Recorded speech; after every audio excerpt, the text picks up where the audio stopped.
Of Menkaura, Khafre, and Khufu, and the Great Sphinx. We have two images, one that really features the Great Sphinx, and then this is a line drawing which is used for architectural plans to just show you kind of the overview, and you can see the three pyramids here.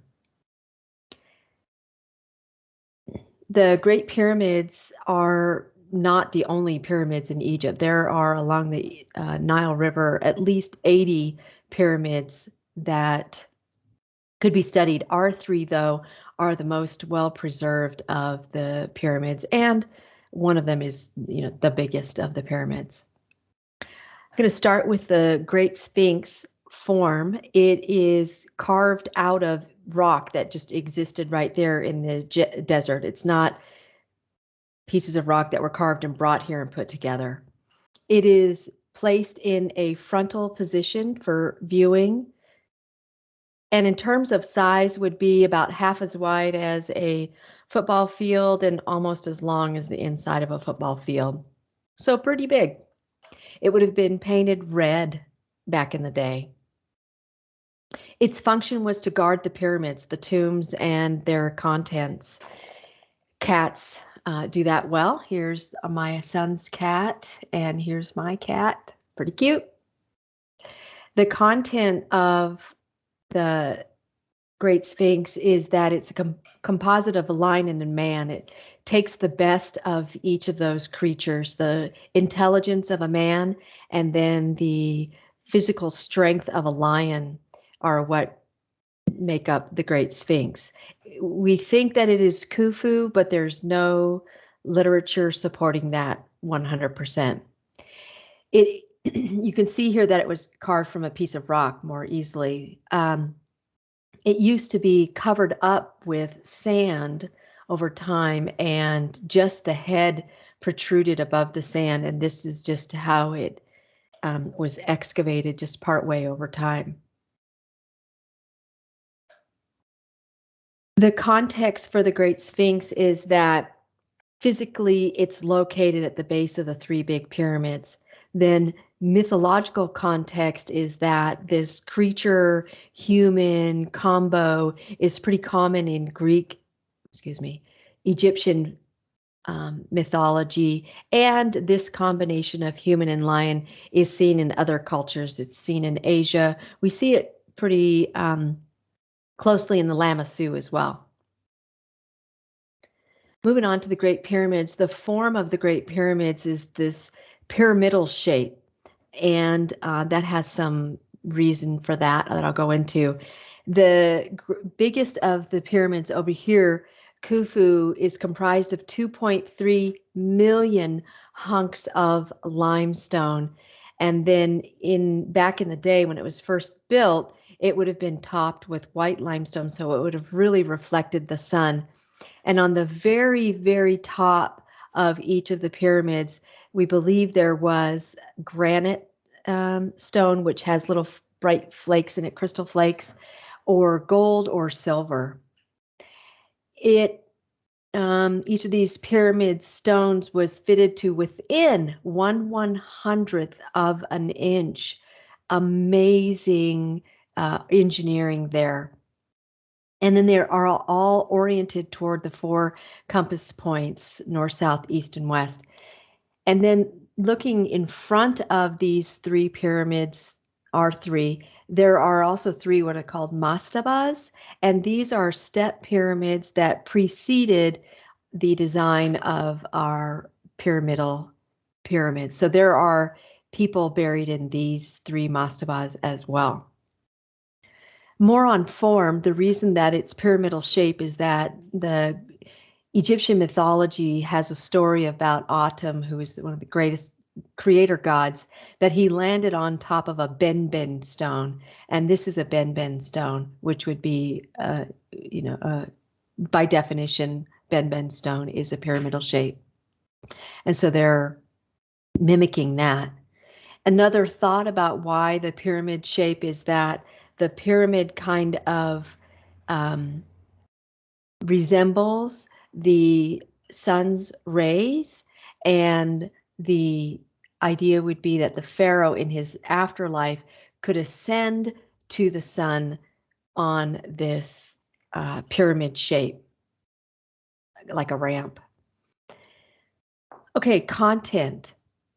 These pyramids are comprised of, right, these huge chunks of limestone, but on the inside, the designers were leaving these passages, these shafts, and galleries and chambers for the dead who were going to be buried here. This is an example of one of the passageways in the Khafre pyramid. And imagine no light, no electricity here, no handrail, no little steps. This would have been kind of a crazy passageway to go up. This, in terms of content, is the burial chambers. These are the three Menkaura, Khafre, and Khufu burial chambers. And inside the burial chambers, important to note, I didn't put it in the notes, but the sarcophagus is here. And so inside the sarcophagus, sometimes there were multiple, as many as 5 layers of sarcophagi. Inside that was the actual mummy. And finally, on content, and we can see this in our line drawing. So this is important that here's our 3 pyramids, but outside the pyramid, there's other stuff like these black boxes here, black squares. Those represent other burials of family members, high officials that are here in this necropolis. And then attached to each pyramid are these mortuary temples, they're called. You can see them here in this artistic design. These mortuary temples are where grave goods could have been stored and where priests would do ceremonies after the death of the pharaoh, making offerings to the pharaoh, hoping that the pharaoh, once the pharaohs reached the heavens, would shine down some goodness upon the people left behind. And then there are causeways from each pyramid, mortuary temple, to the valley temples. And it's believed by some that this is where the bodies would have been mummified before being placed in the pyramids. And at the valley temples, here's a causeway. And then in the valley temple, there were statues to gods and statues of leaders. So this is Menkaura and Queen. This is one of our actual next pieces. And that was found in a valley temple. More content. Alongside the pyramid of Khufu was buried this boat. It's believed to be a solar barge that in the next life would have taken Khufu into the whatever destination, stellar destination he was going to be with the other gods. This was found 65 years ago-ish, and Google had it as one of its Google Doodles. It was buried in chunks, pieces, 12,000 or 1,200 of them. And then an Egyptologist reassembled this. You could put this in water today and it would float. Context, moving on. Why was this done? There were beliefs that we're going to study more deeply with this piece. This is one of our pieces as well. This is the Judgment of Khafre piece, and it tells us what happens at the death of a pharaoh.